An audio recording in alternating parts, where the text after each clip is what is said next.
रामपुरा नाम के एक गांव में शंकर भगवान का मंदिर था जो कई सालों पुराना था। उसी गांव में प्रेम नाम का एक लड़का अपनी माँ के साथ रहने आता है। महाशिवरात्रि के दिन प्रेम और उसकी माँ मंदिर आते हैं और प्रेम की माँ बोलती है, इस गांव में इतने सारे सांप क्यों हैं? तभी वहाँ से एक गांव वाला आता है और बोलता है, अरे साहब डरिए मत, ये सांप कुछ नहीं करेगा। यहाँ के पुराने मंदिरों में नाग नागिनों का बसेड़ा है जो कि वो हमारे गांव की रक्षा करते हैं। हमारे गांव में नाग नागिनों की पूजा की जाती है और यहाँ इच्छाधारी नाग नागिन भी रहते हैं। आज के जमाने में भी आप लोग इसी सोच में हैं। जमाना कहां से कहां चला गया और आप लोग यहीं पे अटके हैं।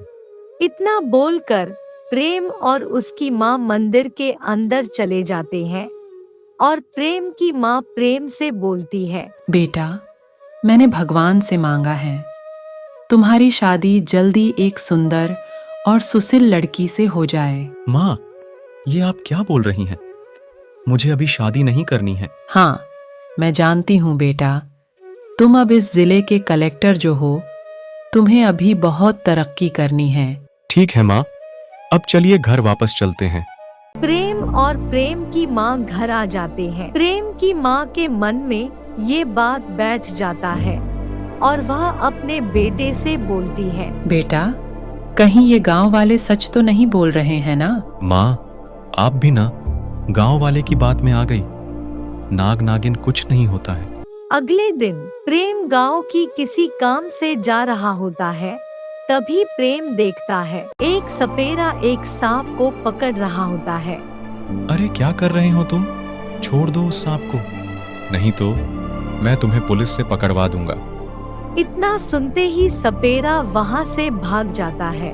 कुछ दिन बाद प्रेम की शादी उसी गांव के पंडित की बेटी से हो जाती है और महीना बीतता चला जाता है। विशाखा, तुम इतने कम दिनों में हम सबके दिलों में अपनी जगह बना ली हो। मैं बहुत खुशनसीब हूँ कि तुम मेरी पत्नी हो। ऐसे मत बोलिए प्रेम जी, खुशनसीब तो मैं हूँ जो मेरी शादी आपसे हुई है। अगले दिन प्रेम विशाखा से बोलता है, विशाखा, इतनी सुबह सुबह माँ कहाँ गई है?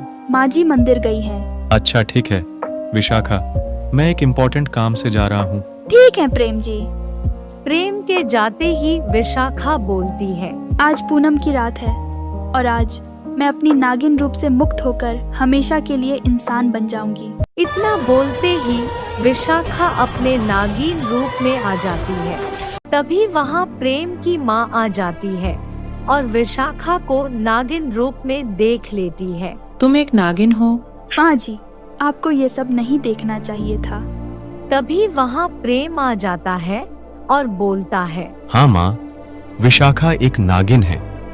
मुझे पंडित जी ने सारी सच्चाई बता दी है। माँ, विशाखा हमारे लिए अपनी सारी शक्तियां त्याग रही है और वो हमेशा के लिए इंसान बन जाएगी। बहू, तूने हमारे लिए अपनी सारी शक्तियां त्याग दी, हमें माफ कर दे बहू। नहीं माँ जी, मुझसे माफी मत मांगिए, आप लोगों के लिए मैं जान भी दे सकती हूँ। और वो सब खुशी खुशी साथ में रहने लगते हैं।